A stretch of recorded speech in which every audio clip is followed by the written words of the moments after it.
ఎన్నికల్లో ఇచ్చిన 6 గ్యారెంటీలలో మరో 2 గ్యారెంటీలను 27 తారీఖు నాడు సాయంత్రము ప్రారంభించబోతున్నాము. ప్రధానంగా 500 రూపాయలకే సిలిండర్ ఇచ్చే మహిళలకు చేయూతనిచ్చే విధంగా ఈరోజు సిలిండర్ 500 రూపాయలకి ఇచ్చే కార్యక్రమం. రెండవ కార్యక్రమము పేదవాళ్లకు 200 యూనిట్ల వరకు తెల్ల రేషన్ కార్డు ఉన్న ప్రతి పేదవాడికి ఇంటికి ఉచితంగా విద్యుత్తునిచ్చే కార్యక్రమాన్ని ఫిబ్రవరి 27 తారీఖు నాడు సాయంత్రము ప్రారంభించబోతున్నాము. ఆ కార్యక్రమానికి శ్రీమతి ప్రియాంక గాంధీ గారు కూడా హాజరు కాబోతున్నారు.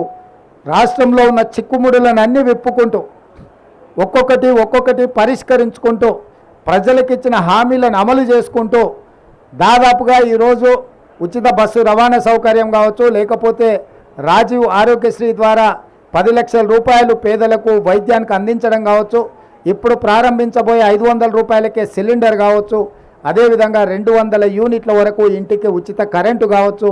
మేము వచ్చిన 60 రోజుల్లో 25,000 ప్రభుత్వ ఉద్యోగ ఖాళీలను భర్తీ చేసినాం. స్టాఫ్ నర్సులుగా 6,956 మంది, 441 సింగరేణి ఉద్యోగులు, దాదాపుగా 15,000 పోస్టులు పోలీసులు కావచ్చు, ఎక్సైజ్ కావచ్చు, అదేవిధంగా ఫైర్ డిపార్ట్మెంట్ కావచ్చు. వీటన్నిటితో పాటు మార్చి 2 తారీఖు నాడు మరొక 6,000 పైచలకు ప్రభుత్వ ఉద్యోగాలు భర్తీ చేయబోతున్నాము. మేము ఏదైతే 2 లక్షల ఖాళీలను భర్తీ చేస్తామని చెప్పినామో ఇలా గర్వంగా 25,000 ఉద్యోగాలు మేము భర్తీ చేసినామని ప్రజలకు కనిపించే విధంగా, కుళ్ళుకుంటున్న వాళ్ళకి వినిపించే విధంగా ఎల్బీ స్టేడియంలోనే వేలాది మంది సమక్షంలో నియామక భర్తీల పత్రాలు వాళ్ళ చేతికి అందజేసినాం. ఎందుకంటే ఇచ్చినా కూడా ఇయ్యలేదని అబద్ధ ప్రచారాలతోని గోబెల్స్ కంటే కూడా వాళ్ళ బాబుల్లాగా తయారై మామ అల్లుళ్ళు తండ్రి కొడుకులు మా ప్రభుత్వం మీద దాడి చేసే ప్రయత్నం చేస్తున్నారు. కాబట్టి ప్రజల కళ్ళెదురుగా నిరుద్యోగ యువకులకు ఉద్యోగ అవకాశాలు కల్పించినాము.